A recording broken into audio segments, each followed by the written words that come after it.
Kevin Whitson. I'm the head professional and golf operations manager at Royal County Down Golf Club. So when you first turned up, how different is the club as a whole in that span of time that you've been here? That's a great question, because I think Royal County Down is a members club. The traditions of the club and the membership size hasn't changed much. It's a small membership. I think what they've done is they've managed to find space to show the golf course off to the world, to let visitors come and play it. First hole, Royal County Down, and I'm not going to lie to you, I'm a wee bit nervous. Par 5. I'm very fortunate I've played pretty much all the open rota courses, all the best links in UK and Ireland, and this is the one I haven't done, so I'm really quite excited, I have to admit.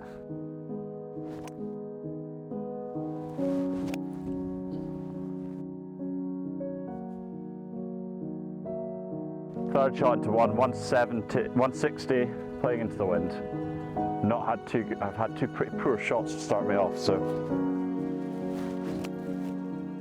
You're always kind of playing towards the left-hand side of this green, which kind of runs away to this tiny little pot bunker. And if you end up right, you're short in these really difficult traps. It's just a small green, like any of the Royal County Down greens.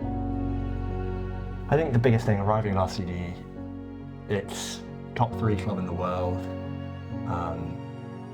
crazy reputation, crazy expectations, I guess, as a result. So particularly on that front nine, the tees all feel dramatic. Every tee box feels like an event.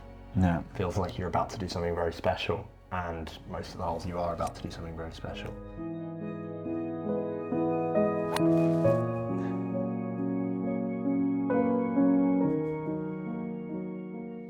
Probably the most important reform I had was in the 1950s, when Harry Cole probably came along and he did a little bit of changing.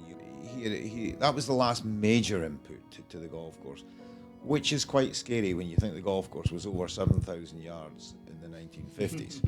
I think when you look at some of the old scoring on the old boards of the professional tournaments and things that were here, and you see the 2-round total of 77, 78, you get some idea of just how difficult it must have been with the distance the ball was travelling.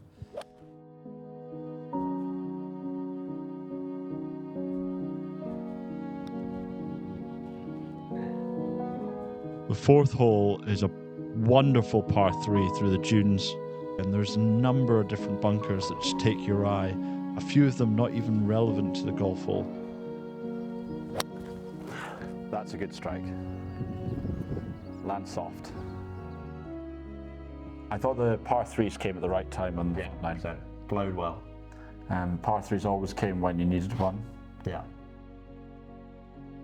This is our fourth course we've been to around Northern Ireland, with Castle Rock, Portrush, Portstewart and here. Portstewart's the only one that Harry Colt hasn't been involved in. He seems to cut a very big figure in Northern Irish golf.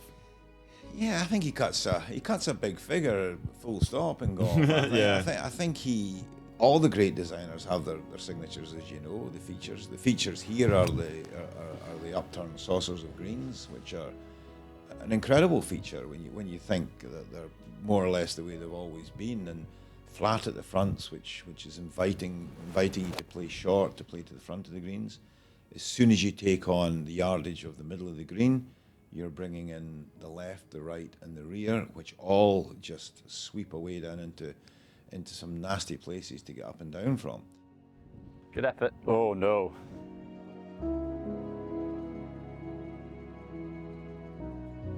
Maybe just because of the wind direction we were in, but the front nine, there was a lot of par 4s that you were playing hefty clubs into. Yeah, for sure. It wasn't, you never really got a relief of a shorter par 4. Go!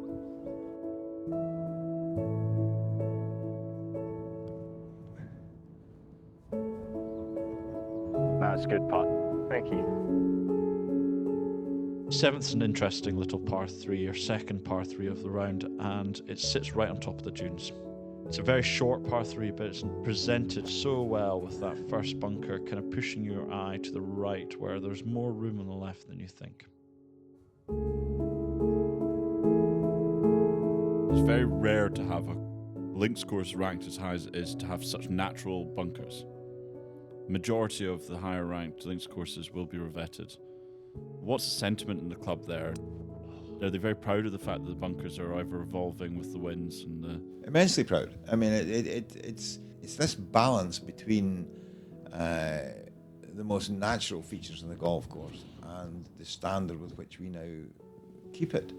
So you have these beautiful surfaces mixed in with the most natural features such as the bunkers. So much so that these bunkers are now being copied all over the world as a new construction, which basically here they're just the most natural holes in the ground is really what they are.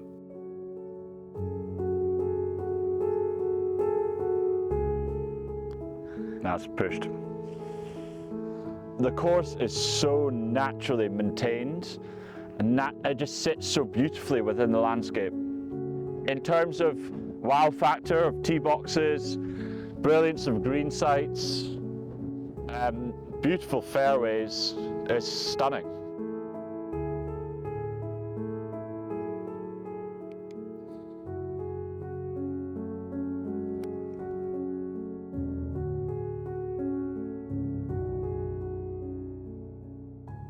Here at the 11th, and I hit the ball low. Look at that wall behind me. How am I going to get over that? 11 continues the trend. Difficult driving hole. It's a dogleg right, but there's plenty of room left if you want to play it.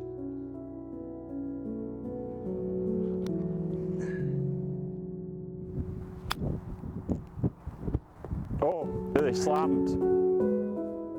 Irish Open 2015 gave us huge exposure around the world, and I think culminating with an explosion in people travelling to play the game. So I think that gave us a greater profile. And you've got it back next year, or this year, sorry. This year? Yeah, I think we're coming over for it, aren't we, Paddy? To see the best players in the world, pit their skills against, arguably the best course in the world is something we look forward to keenly. And the members like to get fully involved when we're running a championship, so it's good fun. 13's a fantastic dogleg right. There's plenty of room there you can hit towards if you want a longer shot in, but your second shot is over the guff.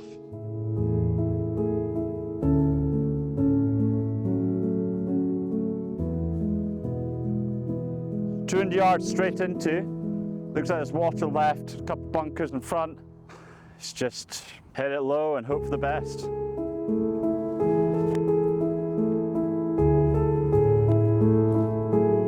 The 15th is probably arguably the most inviting driving hole on the course.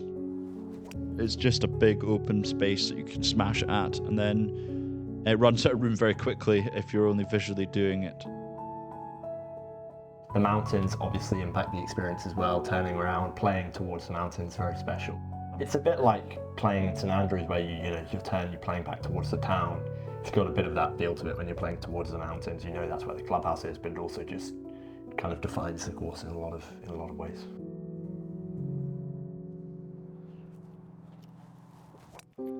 Shot. 17 is an interesting one because there is that little sand something hazard that appears every so often. You're driving to just before it, and if you crunch one, you can go into it.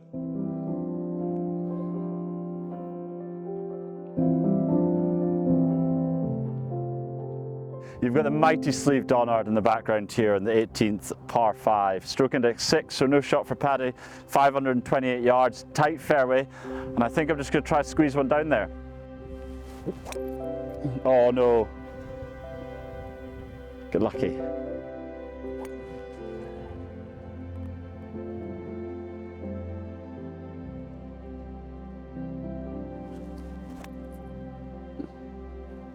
Kick right, kick right. Oi!